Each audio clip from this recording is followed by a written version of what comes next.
right, you guys ready? Yeah. Get in the van!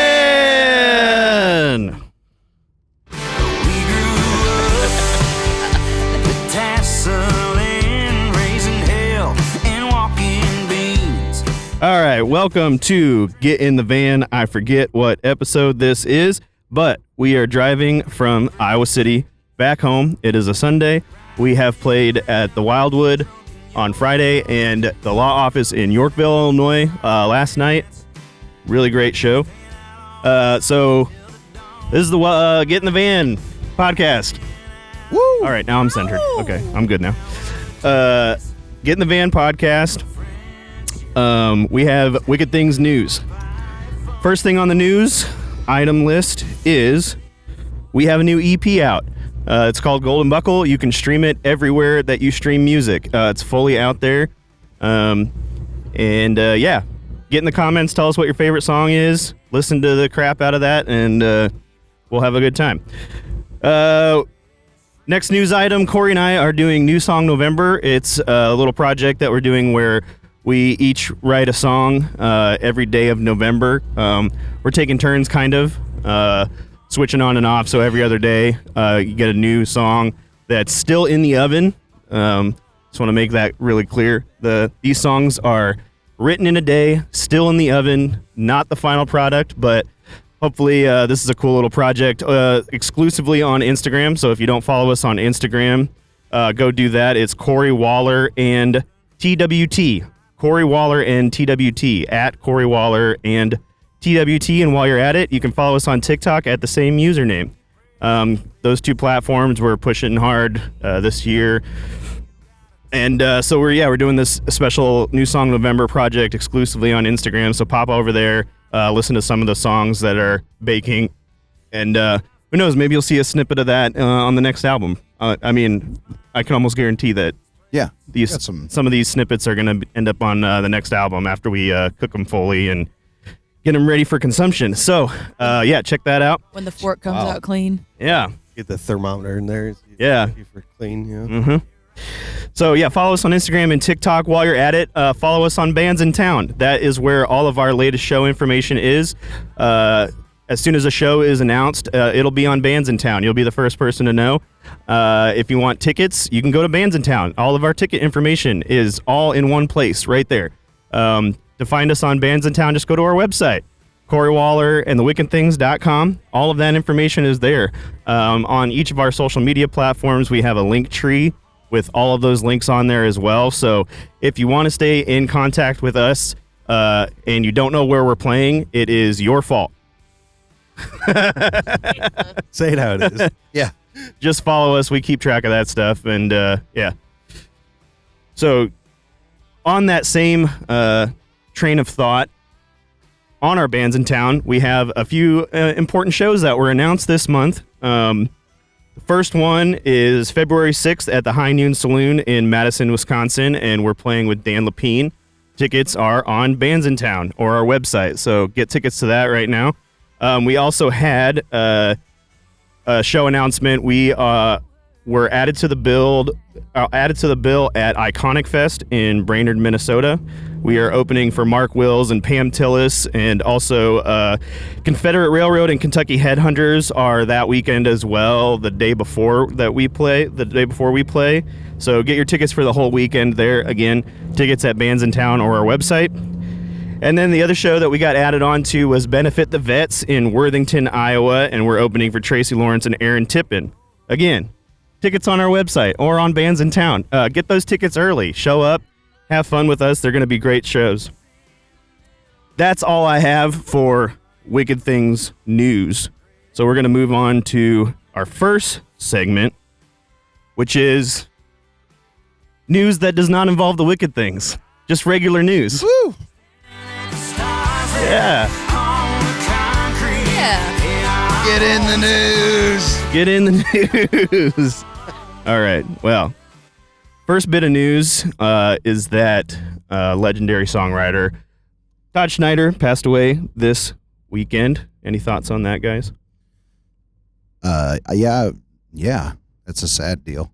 I think he was kind of going through some stuff there at the end, got pneumonia, but he was a fantastic songwriter and I think just a storyteller of a human being. I think through history, he's just like one of those guys that probably just passed down the stories, you know? Yeah.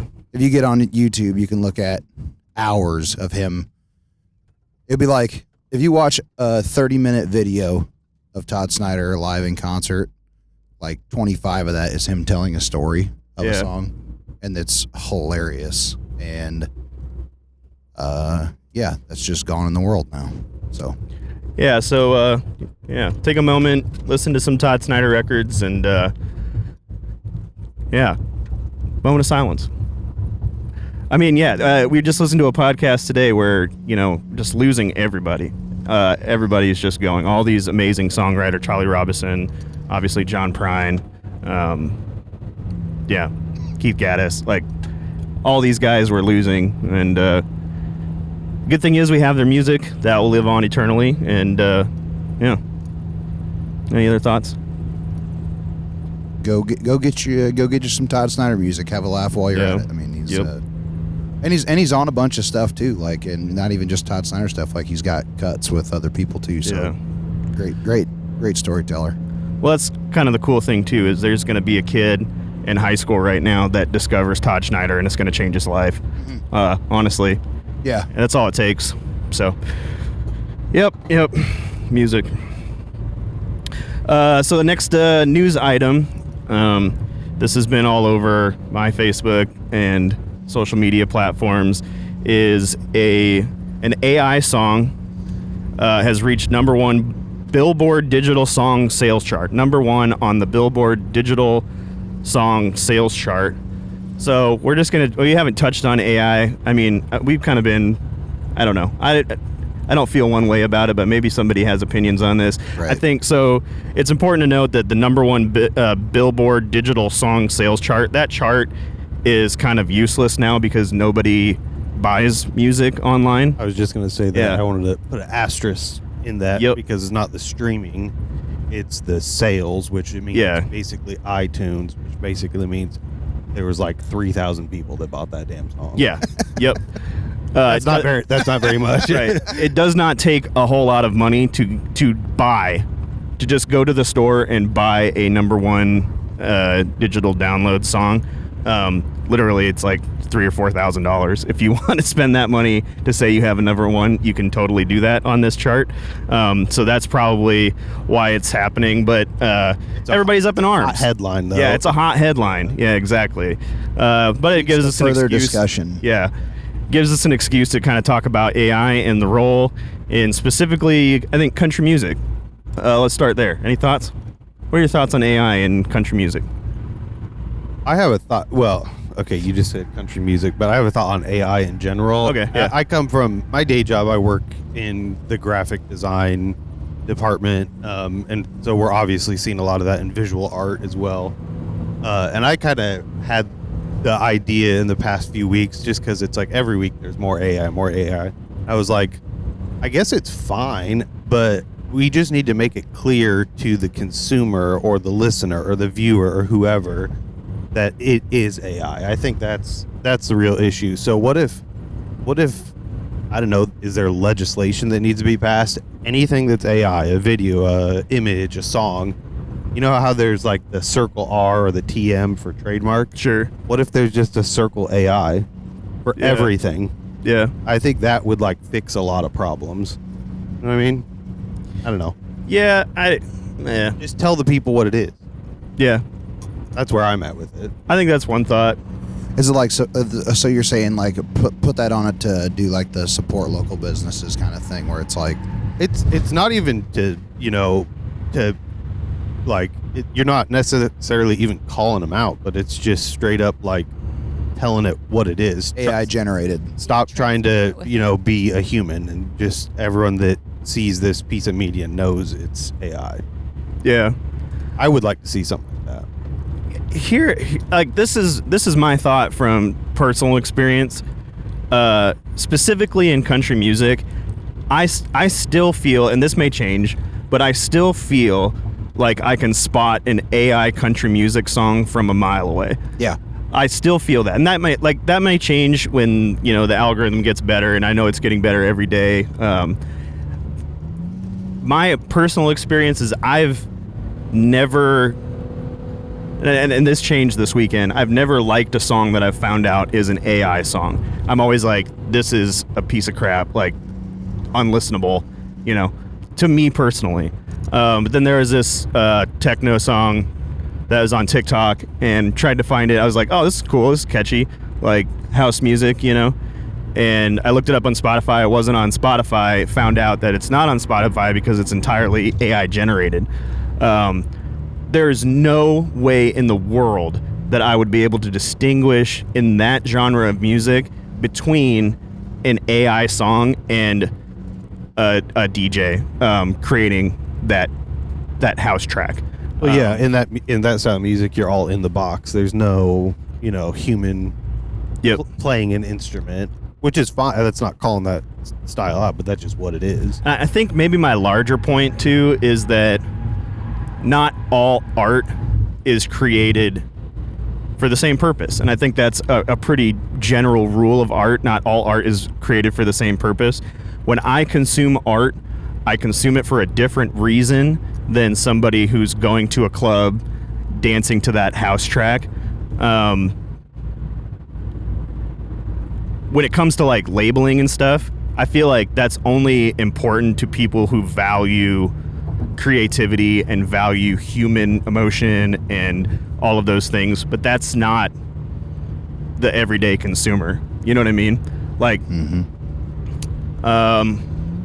try to liken it to maybe some piece of commerce, like, I don't know, but I have to go on because I lost my train of thought, but I'll get back to it. I'll think of it. Does anybody else have any opinions on AI? Go, Em. I don't have a lot of opinions on AI. And that's my opinion.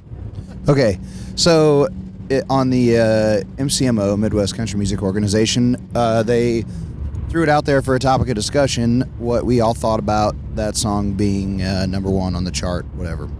And on there, I think I was the first one to comment on it, and I just said, I have a lot of strong thoughts on this, but for now I'll just say it's not a good thing or something like that. And I think it took a really long time to think that through. Like, I like to think everything all the way back. So, like, this is just me as a person. Like, whether you do some of these things or you don't, I'm not saying it's wrong. There's instances, I'm sure, where, like, we use click tracks in the studio. Okay, so, like, how far do you want to dig this hole? You know what I mean? It's like, I feel like I'm Grandpa Simpson, like, old man yells at cloud. So it's like, the AI thing, I was like, no, let's not do that. But, like, a year ago, I'm like, let's not have iPads on stage. Let's not do backing tracks. You know what I mean? Like, I've kind of been fighting for real people to do real things for a long time. But, like, people at the Newport Folk Festival weren't happy that Dylan went electric either. You know what I mean? So how far do you want to go? Damn. Do you know what I'm saying? That's where I went down the whole at, was just like, okay, so what is it that you really don't like here? Like, and I'm not saying tracks are bad. I'm not, but what I like is a bunch of people that all have a heartbeat getting on stage and creating something together. That's always been a driving force for me musically. And the other thing too with the AI thing is, like, the more views, like, so people are talking about it, so naturally they're going to go check it out, right? I can say that I have not done that, because talking about it and probably AI fueling the algorithm for people to talk about it is fueling people to go look at it. Yep. Which is giving it power. Like, you're perpetuating this thing that you're just, like, trying to fight against, and it's like, nah, like, if you don't like it, don't look at it. All right, I remembered my analogy. Okay, spaghetti. Oh. All right, spaghetti. Oh. So sometimes you want to have a really nice meal. Ron and I think others too, are kind of the cooks in our house. If I want to do a really nice meal, I'll get a glass of wine. I'll make the sauce from scratch. Ron makes his own pasta. you'll put a lot of work into that, right? Because you want a really nice sit-down dinner. Now, spaghetti is great because spaghetti can be really fancy. You can use high-quality ingredients and it can lift it into a gourmet meal, right? But then spaghetti is also just like, okay, it is 4 o'clock on a school night. I got a ton of crap to do at home. I got to do laundry. What's an easy thing that I can put together? So you can go to the store, you can buy your spaghetti noodles, you can buy your spaghetti sauce, your pound of ground beef, and you can whip it together for like 10 minutes, right? Those are different. It's the same thing. It's the same thing as a song, right? Spaghetti is the song. Okay? I don't always want that high quality ingredient thing. Like if I'm shopping in a store and there's music on in the background, I could care less if AI created that or not. If I'm sitting elevator down, music, right? Exactly. If I'm sitting down and I'm actually listening to something and I want to, connect artistically to something, I do care whether AI has created that song or not. I think there's a role probably, but the thing is, it's like I'm not consuming that art for the creative aspect, right? I'm not in a store being like, man, this song really slaps, but right? Commercials, like investor pitch decks. I'm not critiquing the music that The jingle writers are hoes. yeah, the jingle rides, right? Yeah, exactly. R.I.P. That's the commission, man. Them dudes are out. The same way that I'm not inspecting the quality of ingredient if I just need a quick meal for the kids on a school night, I don't really care about the quality of art that's created for those artistic expression. Well, and also you as the consumer. So now let's just draw back to music. Like if you wanted to sit down and get some of that quality spaghetti, like maybe you would like try to find somebody and invest in them as a person. So you like it's on the consumer too, right? Yep. And I know like Spotify gives you like the shuffle shit and you just whatever's in your ears like while you're swinging a hammer all day.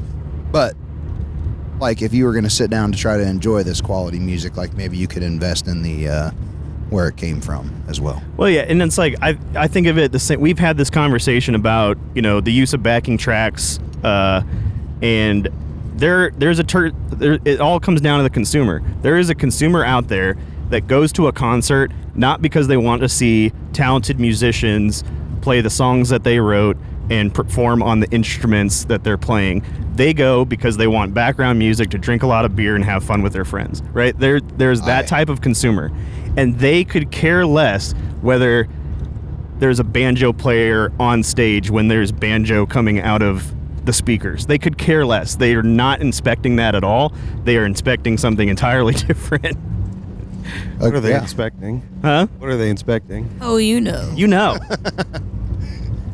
They're inspecting the inside of a beer can. They're not worried about whether the banjo's playing on stage or just through tracks, It's the same kind of thing where it's like, I know that music is not for me because I do value those things. But there is a certain type of person, and there's a lot of people actually. And that's why I feel like so many struggling artists are struggling because there are a lot of people like that and we don't realize it, But it's AI music. It's not for me, but it's also not for me. You know what I mean? You get what I'm saying? The old double entendre. No, that's what I'm trying to say, dude. Yeah. Is that I think I value music that's made by multiple real life heartbeats. I just do. Now I'm not saying that like anything that I've ever consumed hasn't been AI generated or backing tracks or been to a show where I'm just like, yeah, this is cool. Like it slaps. Like they'd add, and then they're running tracks and the banjo's not on stage and I'll just go, yep, there's no banjo player up there, but like my wife's still dancing at the concert and having a good time, and I'm just like, I don't give a fuck, like. It's always the banjo. Yeah, well, dude, the guy at the union, man, they just, they took the lap steel players out of Tootsie's. Like that's just tough, The banjo player ain't getting on the bus. Yeah, what I'm saying is like, I'm kind of pushing back against the people who are saying that the sky is falling.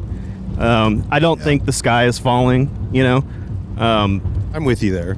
Yeah, I just wanted to be clear. I guess that was the point I was making. Like, because I do think it's going to get to a point where it's like, I can't really tell. Like these people that are complaining about AI, taking everything, off of their streaming platforms, things like that. I mean, I get it. You want to make a principled stance, but my point is saying that not all art is sacred. Not all art is sacred. Some art that's created is fodder for capitalism and marketing and all that stuff. Like, go buck wild with all of that stuff. I don't care about it. It's not for me, and it's not, whatever. That's my... If it's not for you, it's against you. Yeah. No. Em, you want to put a cap on that, or? Well, like you said, not all music's for everyone. We're not all cut from the same cloth here, and that's fine, Everything makes a blanket eventually, so. Amen. Yeah. All right, let's move on to our next segment. Oh, what's that beautiful song playing? Some heifer pillaring in the pasture. Late night in a hometown bar, I was there with my guitar. So that is, of course, our song Same Heart, sung by Emily Choquette, off of our latest AP that you can stream everywhere. It's called Same Heart. Go stream it now. And that's going to lead us into our next segment, which is Wicked Jams. My boy's wicked. He got it. Wicked Jams, the segment of the podcast where we talk about music, because this is a music podcast. So what we're going to do now for our Wicked Jams is, it's the end of the year. If your Spotify Wrapped has not come to your phone yet, it's going to come real soon. So we're going to try and guess what our Spotify Wrapped is going to say about us this year. So, Blake, you want to go first? What's your Spotify Wrapped going to say? What it's gonna say, or what it's gonna just. I know exactly. What, top artists, how many hours listened to, top song, like that sort of thing. I couldn't tell you how many hours listened to, and that's not me flexing. I have no gauge on that, but I know exactly what album is going to be my top listen, and it was because it was the soundtrack to my entire summer. Anytime I had to drive 45 minutes to an hour, I would put this album on, and I would basically listen to it front to back, and it's a no-skip album. It's so good. It's a band called Houndmouth, and the album is From the Hills Below the City. I saw them at Valair earlier in the year, and I knew them, and it kind of reignited my love for them. And this album has just been on repeat for every drive all summer long. So that is for sure going to be my top listen, I'm sure. For sure. And it'll probably be, it'll be weird because it'll be that, like, Sabrina Carpenter, my, like, creepy, scary podcast, stuff like that. So kind of a hodgepodge. Yep.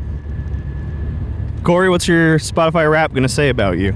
Like, mine last year, like the day, I can't remember what the days were, but it was like months. You know what I mean? Like, and that's not a flex either. I listen to music all day, every day when I'm at work. So like 10-hour days, and that just adds up. It's probably going to be, like, I would bet album-wise, like Battleborn by The Killers is probably going to be on the top of that. Yep. Probably a lot of Slipknot, a lot of Ward Davis, a lot of Reckless Kelly. I think that's probably going to be a lot of mine. I've been not musically stuck, but just musically wanting to be right there kind of all year. Yep. Em? It's going to be a smattering of a lot of things. Trying to, like, rack my brain over the last year what I've listened to a lot. Do you play music at the salon, like, every day, all day?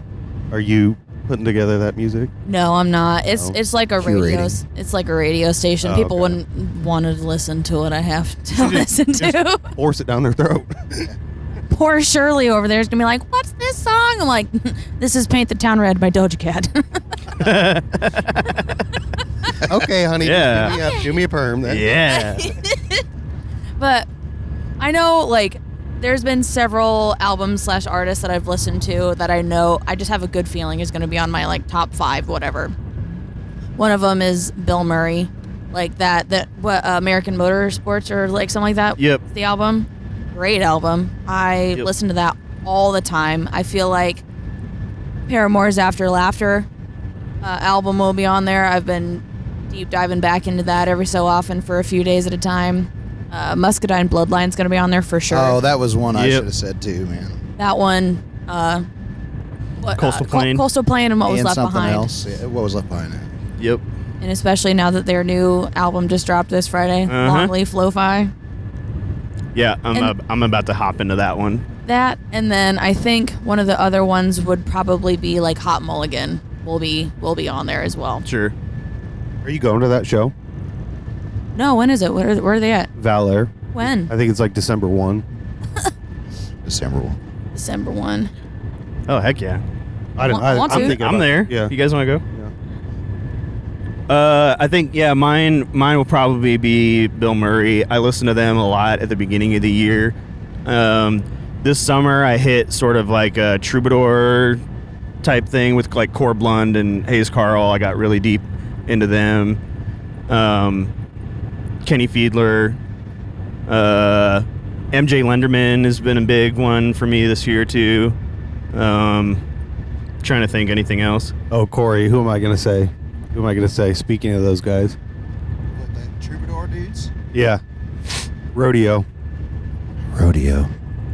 Our boy. Tyler Halverson. Tyler. Yeah, Oh yeah. Tyler Halverson. He might That was sneak on on my. there, dude. That he can. Yeah. He's got me good. No, he's gonna be on mine just because of the song Tiffany Blue. Oh yeah. Oh, so good. Beer Garden Baby. Joe Stam might make an appearance on. Yeah. And His stuff's been popping up a lot Oh, yeah. more on mine. I did a run through of Well, like, Little his Crosses is discography. like yeah. is great. Such an interesting tone, like vocally. I feel like. Well, cool. So we'll check back when our Spotify Wraps come out, see if we're good judges of ourselves. But on that same note, we've kind of talked about some albums that came out in 2025. What's the front runner on some of the albums that we think is best album of 2025? Oh my gosh. Ooh, I love this question, but I gotta look. I played myself. I can't look at my phone. I mean, honestly, I think Little Crosses is up there for me. Like Joe Stam, I was just thinking about that. It's a great record. Honorable mention here: Foxes in the Snow. If you're into that, Jason Isbell. Yeah. Oh, that was cool. Yeah. I that to me, I'll listen to that at work. Just Ooh, if I want to be like interested in something, you know. I got one. Tyler Childers, Snipe Hunter. Oh yeah. That was 2025. Yeah. That was a good one. I was super kind of weary of that with Rick Rubin producing that, but goddamn, You did a great he job. did a great job. Like, I didn't really know what to expect, but it was awesome, and it wasn't what I was expecting. Yeah. One thing I'll throw out there, and just to kind of like stir the pot a little bit, I'm not a massive Parker McCollum fan, but I actually listened to his album like front to back, his like Solid Country Gold. Yeah. It surprised me. I liked it a lot, actually. I thought there was some really good writing on there, and for someone who's pretty and has an okay voice, like I feel like he did a good job. Like, and I'm not trying to like shit on him, but like performance-wise, he's not super flashy. No, I He saw just has great teeth. we played at the State Fair, and someone in the audience gave me a free ticket to go see Parker McCollum at the grandstand after we played. And I'm a big fan of his early stuff. I really like his writing and things. But I went to the show and I'm like, this is not even fair. Like, he's really good looking. He's got an okay voice. Writes amazing songs. Like, Stands there and plays the guitar. stands there and plays the guitar. Like, Is he writing them? just quit. You know. So, Well, yeah, he's at least co-writing them for sure. okay, the Coastal Plains technically came out in 2024, and What Was Left Behind was in 2025. And Yeah. I'm just gonna lump all that together. Yeah. And I have listened to Longleaf Lo-Fi. I haven't listened to it all the way through. I've listened yet. to it like 3 times Hell yeah. since it came out on Friday. The price of admission, Turnpike. Yeah, I was just gonna say, yeah. You guys remember when I think it was the first single off that Yeah. that they released it only on Touch Tunes like a week before. They You do remember? that like some shitty bar in Oklahoma. No, we were all the time. We were at Bucks when Is they that where it was? We were at Bucks when they released it on Touch Tunes for like a week before it Got leaked. Yeah. Yeah. Well, it wasn't I think leaked. that's That's just how they did it. But I think was that's like, genius. that's the second time that they've done that. They did that with like Cat in the Rain or something. Oh yeah. A lot of good songs. But that's on that brilliant album. though. Oh darn! I have to go to the bar and listen to Turnpike. Gosh. Oh man. They're in it with the touch tune, folks. We did not think about this nearly as much as we should have, this specific question. So if you're listening and you have an opinion on your favorite country album of 2025, put it in the comments. Let us know what we forgot, because we definitely forgot a ton of stuff. So we did not prepare for that question at all. Absolutely. All of this is just like a fresh wave breaking across the beach. Like it's all new information. Wait, it's 2025 now? I honestly think Missed the whole year. I get it screwed up because like in our calendar for the booking stuff, I'm always on 2026. Yep. So I always think it's 2026 now, and like I just lost a year somewhere. A dang COVID year, man. Just really took it out of us. Yeah. Had a red shirt my freshman year. All right, let's move on to our next segment. Acting stupid, but Daddy said, baby, I ain't acting. I could always pull the gooseneck, but I don't need some help back in. All right, next segment is Gripe Sesh. Get in the Gripe Sesh. In the gripe set. That song And every friend was his disciple. was the last single off the album, off the EP. The last song to be released with the full EP is called Die Trying. It's the last song on the album. Give us some love. It's all the way down there. It's 4 songs down. People will click on the album, and then they got ADHD, and they'll go away, and so that last song doesn't get as much love as the rest of the song. So go and listen to specifically Die Trying if you're going to listen. It's a great song about dads and the important men in our lives and trying to live up to that name. So go listen to that. But our last segment is Gripe Sesh. It's where we just get our small gripes out there. A lot of times you're moving along in the world and you don't have an opportunity to get that little thing off your chest. And this is that opportunity to just get it out into the world so that you can stop thinking about it and just gripe a little bit about the small stuff that bugs us. So, anybody got a gripe? I got an easy one. Okay. Right off the bat. This happened this weekend. Hotel beds specifically. What's up with the one pillow thing Yeah. per person? Yeah. I'm not into that. I'm a pillow guy. It doesn't happen that often, but when it does, it's terrible. Well, yeah, that's what I'm saying. It's like we need. Yeah. Last night hotel was great. That Holiday Inn Express, Corey. Telling you. Yeah. Get in Well, it. I'll gripe for Ron and Corey here. I know every time we walk into a hotel, it's a brand new battle in both of their Oh, boy. minds. But what is with it taking like literally 40 minutes to check into a hotel? Like every single night we walk in and it's like, oh my God. Everybody throws it down in the lobby. Just Yeah. We had a reservation booked on Friday, but I wish I would say that Apparently not, I Yeah, guess. I wish I could say that this was an isolated incident, but it seems like every hotel clerk that works the shift that we show up, the midnight to 6 a.m. or whatever that shift. it is a sought after shift. Yeah, we spend so much time in hotel lobbies just checking into hotels. Friday night there was a screw up with the booking Expedia, the website. Not to throw shade at. We're not let's throw shade. not big fans. Throw it. But we were in the lobby. We ordered a pizza. Went over, grabbed the pizza. Came back, ate a slice before we were checked into the hotel. It's just that's a good gripe. Hotels in general. Anyways, I'll piggyback with the one pillow thing. Also, why is there not an actual like blanket on the bed? You get this thin ass comforter with sheets that you can't pull out of like the bottom of the bed to like do They're it. always do Yeah. the side They're tuck thing. stupid. they're hooked in there. They're really they really want you. I want to wrap. locked in. I want to wrap up like a burrito. Excuse me. For Can't you get laying the- this out like a pizza. Sometimes you got to get the air on your feet. No, you know? you no. Oh yeah. It's too cold. And I ain't wearing socks to bed. I Fuck want the that. option for both. Sometimes I want to stick my foot out the blanket. Oh yeah. Yeah. Demons will get it. I think There. Let them have it. I think I got Reg onto something this week though. Sleeping arrangements. Sleep in the you're just in underwear on the bottom half and then a sweatshirt on the top. Oh, I do that all the time. Oh, you Yeah, did do yeah, that? yeah, Okay. Yeah. Okay. That's child's That's how we play. slept last night. What? So Or I call it the winter poo bear. yeah, because it's like your bottom half's gonna be under the blankets no matter what. and you need your arms and torso might be out. So I'll freeze, dude. I'm telling you, it's good. It's like the best of both worlds. I don't wear a shirt to bed, and so much so that my son, he's 6 years old, and he doesn't wear a shirt to bed anymore, which I think is strange for a 6-year-old kid. But we just don't even like offer it anymore because he don't want it. But like for some reason, like I'll be like freezing, but like my whole chest will be out of the blankets, and I don't care. See, that's wild. I've never heard someone like explain how people sleep clothing like you are saying right now. I feel like that's normal, like sweatshirt, undies. I think a sweatshirt is just, you guys are. Oh, okay. Here's my That's thing. nasty. I like wearing a hoodie to bed because I have neck problems, and the hood just kind of like rolls up in the crook of my neck to give me like the great like sleeping posture. So that's kind of like a little thing to where I do it. But sometimes I'm just lazy. I don't want to take my sweatshirt off. Here it is. The pro move when you have the hoodie on when you're sleeping is if wear it backwards. Yeah.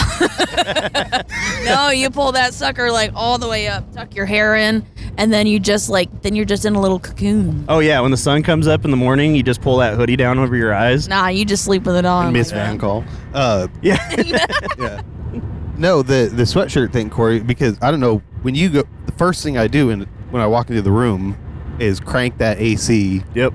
Like way down. We froze. We want to be able to ice skate in there. Yeah. We froze to death on Friday night. Okay, so you're just out here Just being suffering. You're not doing yourself any favors. Well, I don't know about the sweatshirt thing. You guys, I don't like that.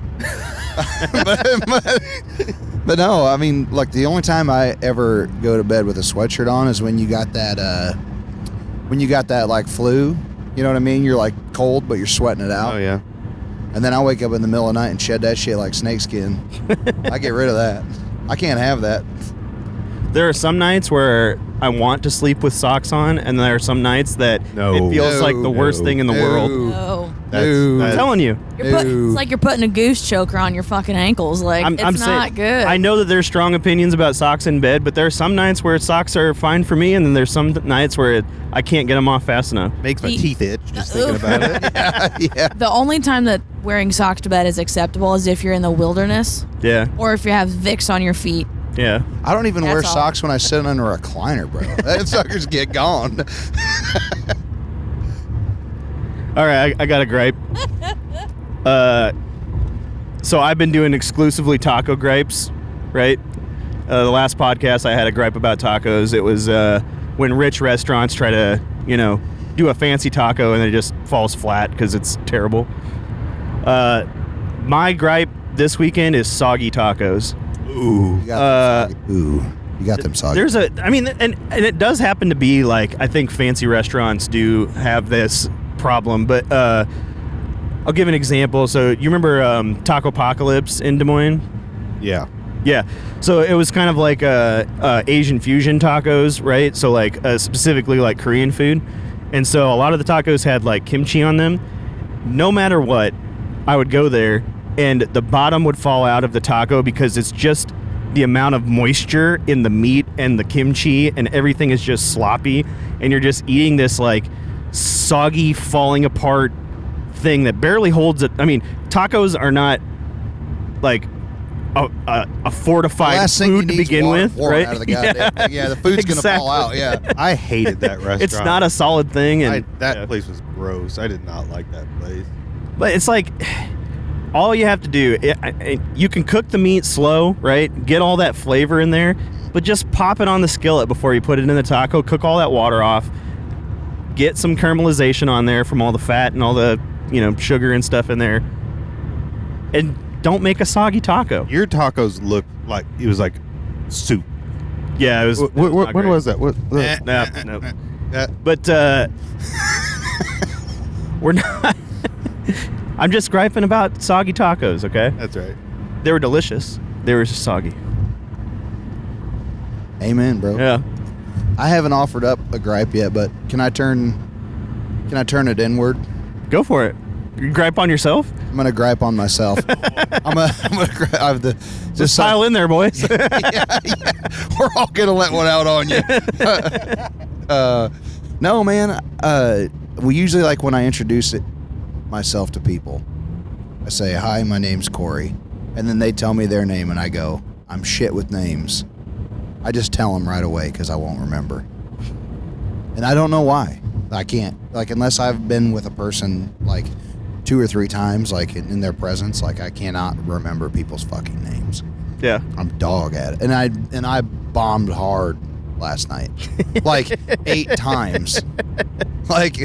And you had everybody coming up and telling you that you were wrong. But, like, after the 8th time. Like, nobody told me.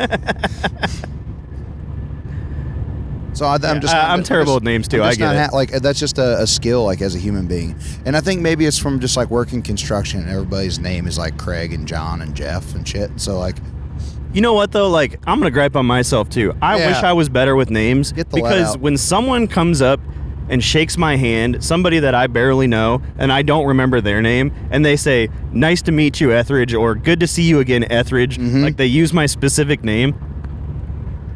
I mean, my heart flutters every single time. Like, I'm worth remembering. Yeah, it makes you feel so important, and so I wish I could do that too, and just remember names and just walk up to someone, look them in the eye, and say, "Hey, nice to meet you, Mark." Like, you know, good to see you again. Good to see you again, Mark. Yeah. But my thing is this: is like I go, "Hi, my name's Corey." I stick my hand out to shake their hand. Yeah. And then introduce yourself. And then you just, Hey, Corey, I'm Emily. That's all I hear is. Is it because I'm a woman? No. Well, no, it's not. I'm just saying, like, I don't know why. It's like, I'm like, and I'll intentionally be like, hi, my name's Corey. yeah, just And like, I'm just like, all right, well, I'll see you around, man. Like,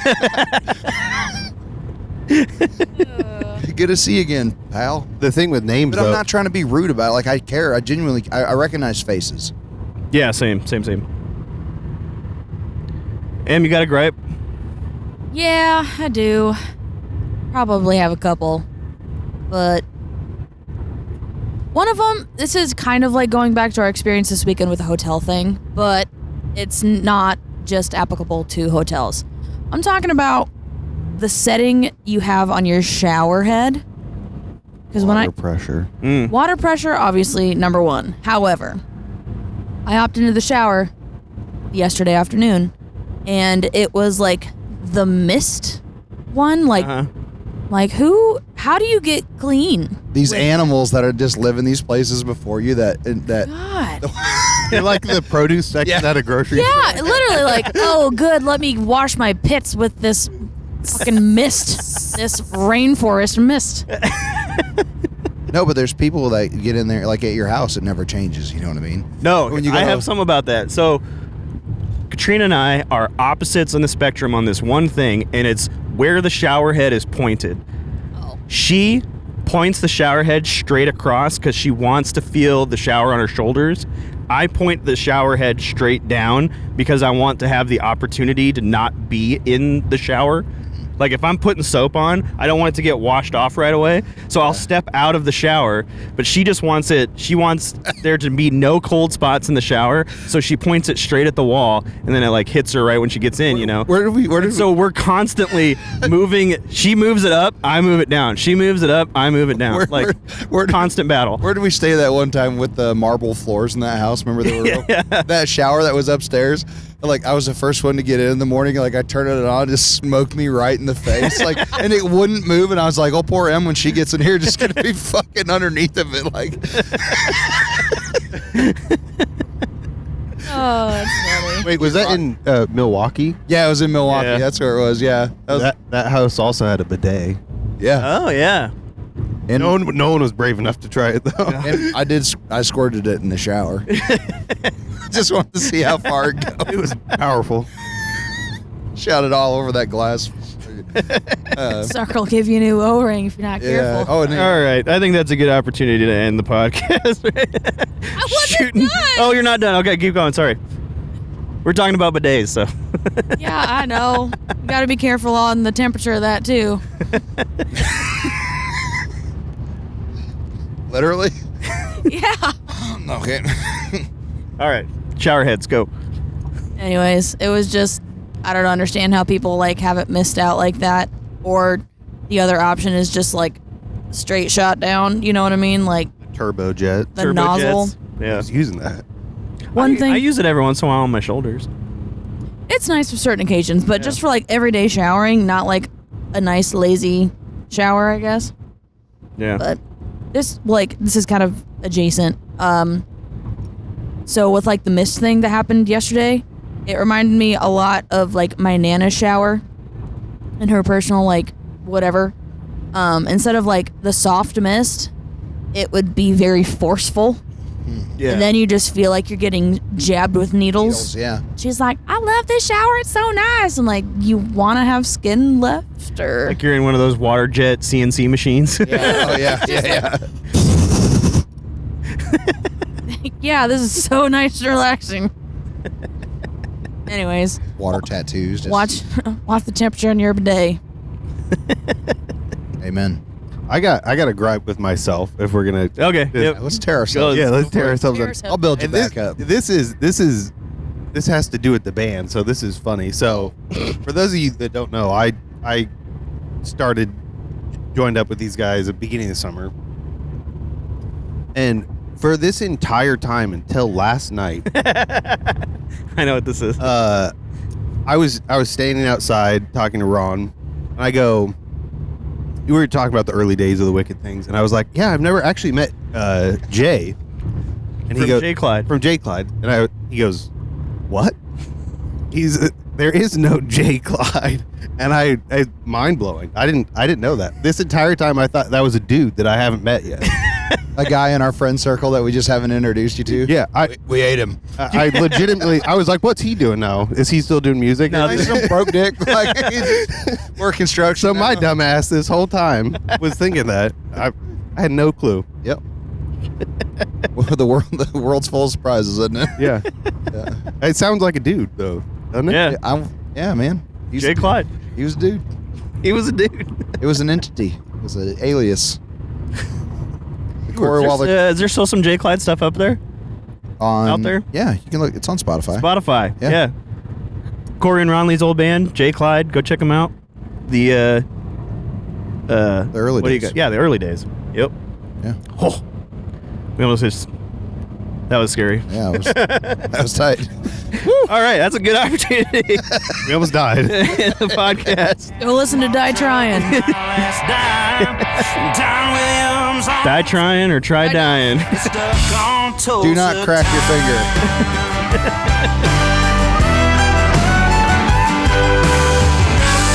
Well, thank you so much for listening to the Get in the Van podcast. This is probably the last one for the year. We'll see you all next year. Again, check out all those concerts on Bands in Town and our website. Check out the new song November. Check out the new EP. That's it. That's the pod.